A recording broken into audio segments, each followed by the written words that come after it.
पाहा, लाडग्यामध्ये मेंढरांना पाठवावे तसे मी तुम्हाला पाठवतो.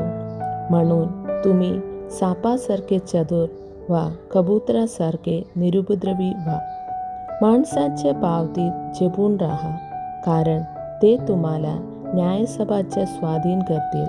आपल्या संस्थानात तुम्हाला फटके मारतील आणि तुम्हाला माझ्या मुले देशाधिकारी वा राजे ह्याच्या पुढे नेण्यात येईल आणि तुम्ही त्यांना आणि परराष्ट्रीयांना साक्ष व्हाल. जेव्हा तुम्हाला त्यांच्या स्वाधीन करतील तेव्हा कसे अथवा काय बोलावे ह्याची काळजी करू नका, कारण तुम्ही काय बोलावं हे त्याच खटकेस तुम्हाला सुचवले जाईल. कारण बोलणारे तुम्ही नाही, तर तुमच्या पित्याचा आत्मा हाच तुमच्या ठायी बोलणार आहे.